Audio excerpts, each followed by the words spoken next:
क्या आपके घर में पैसा आता तो है पर एक पल भी नहीं टिकता? क्या आप कर्ज के बोझ तले दबे जा रहे हैं? क्या आपको लगता है कि आपकी मेहनत के बाद भी आपकी तिजोरी हमेशा खाली रहती है? तो आज हम आपको वह गुप्त तांत्रिक उपाय बताने जा रहे हैं जिसे करते ही धन आपके घर की ओर चुंबक की तरह खींचा चला आएगा। यह एक साधारण सी बांसुरी का चमत्कार है। आज हम आपको बताएंगे कि घर की वह कौन सी एक गुप्त दिशा है जहां ये बांसुरी रखते ही ये रुके हुए पैसे को वापस लाती है और श्याम बाबा स्वयं आपके घर धन वर्षा करने पर विवश हो जाते हैं। जय श्री श्याम। खाटू कहानी पर आपका स्वागत है। यदि आप भी यह चमत्कार अपने जीवन में देखना चाहते हैं तो एक एक शब्द को और इस विधि को ध्यान से सुनिएगा, क्योंकि यह आपकी किस्मत बदलने वाली है। अध्याय 1, बांसुरी ही क्यों? आकर्षण का महायंत्र। सबसे पहले ये समझिए कि बांसुरी कोई साधारण लकड़ी का टुकड़ा नहीं है। ये साक्षात भगवान कृष्ण यानी हमारे श्याम बाबा का श्वास है। इसमें ब्रह्मांड की 3 सबसे बड़ी शक्तियां समाहित हैं। पहली शक्ति है आकर्षण। जब कृष्ण बांसुरी बजाते थे तो जड़ चेतन नर नारी पशु पक्षी सब उनकी ओर खींचे चले आते थे।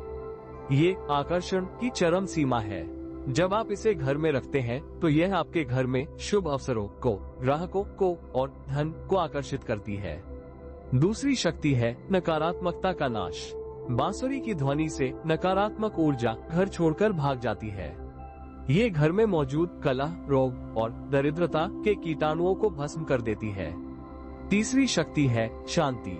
जहाँ बांसुरी है वहाँ शांति है, और शास्त्र कहते हैं लक्ष्मी केवल वही वास करती है जहाँ शांति होती है। कलह वाले घर में लक्ष्मी एक पल भी नहीं टिकती। अध्याय 2, वह गुप्त दिशा कौन सी है? कुबेर का स्थान। अब आते हैं उस सबसे बड़े रहस्य पर। वह गुप्त दिशा कौन सी है? अक्सर लोग गलती करते हैं और बांसुरी को पूजा घर में रख देते हैं, पर वह आम उपाय है। वह चमत्कारी उपाय नहीं है जो धन को खींचे।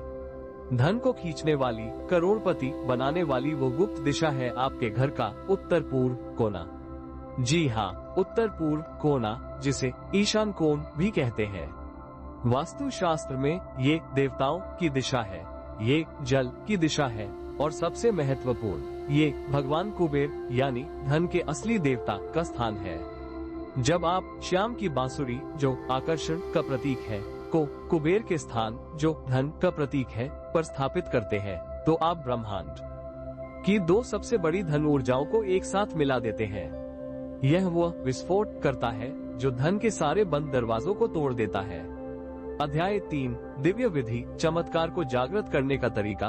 अब सबसे महत्वपूर्ण बात, इसे रखना कैसे है? इसकी दिव्य विधि क्या है? एक भी चरण मत छोड़िएगा।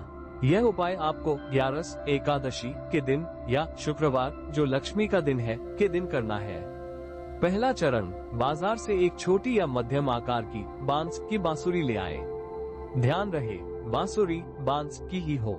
कोशिश करें कि वह सुनहरे या पीले रंग की हो या उस पर लाल धागा बंधा हो, क्योंकि यह रंग समृद्धि को बहुत तेजी से खींचते हैं। दूसरा चरण, इस बांसुरी को घर लाकर पहले गंगा जल या कच्चे दूध से स्नान कराकर उसे पवित्र करें। तीसरा चरण, उस पर हल्दी का एक तिलक लगाएं। हल्दी गुरु बृहस्पति का प्रतीक है जो सौभाग्य लाते हैं। चौथा चरण, इस बांसुरी को अपने घर के मंदिर में श्याम बाबा की तस्वीर के चरणों में रख दें और हाथ जोड़कर वह दिव्य मंत्र या प्रार्थना करें जो हम आपको बता रहे हैं। पांचवा चरण, मंत्र, आंखें बंद करें और बोले, हे मेरे श्याम, हे लखदातार, हे कृष्ण स्वरूप, मैं इस दिव्य बांसुरी को जिसमें आपका श्वास बसा है अपने घर में स्थापित कर रहा हूँ। ये बांसुरी नहीं, यह मेरा विश्वास है, यह आपका वरदान है। आज से, इसी क्षण से मेरे घर में धन वर्षा का मार्ग खोल दो।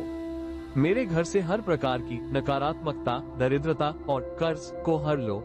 छठा चरण, अंतिम, अब इस अभिमंत्रित बांसुरी को उठाएं और अपने घर के उत्तर पूर्व कोने ईशान कोण में किसी साफ सुथरी ऊंची जगह पर रख दें। इसे आड़ा जमीन के समानांतर न रखें, इसे तिरछा डायगोनल रखें, मानो यह आकाश से धन वर्षा को खींचकर आपके घर में ला रही हो। उपसंहार, बस हो गया चमत्कार। आपने वह बीज बो दिया है जो आपकी गरीबी को मिटा देगा। आप कुछ ही दिनों में इसका प्रभाव देखेंगे। रुके हुए काम खुद ब खुद होने लगेंगे। जहाँ से पैसा आना बंद हो गया था, वहाँ से नए रास्ते खुलने लगेंगे और बाबा की कृपा से आपकी तिजोरी कभी खाली नहीं होगी। यदि आपको बाबा के इस चमत्कार पर और इस दिव्य उपाय पर अटूट विश्वास है, तो अपनी हाजिरी लगाने के लिए कमेंट में पूरी शक्ति से जयकारा लगाओ। जय श्री लखदातार की जय। इस गुप्त उपाय को अपने तक मत रखना, अपने 3 प्रियजनों को अवश्य भेजें ताकि उनकी किस्मत भी चमक सके। खाटू कहानी से जुड़े रहें। जय श्री श्याम।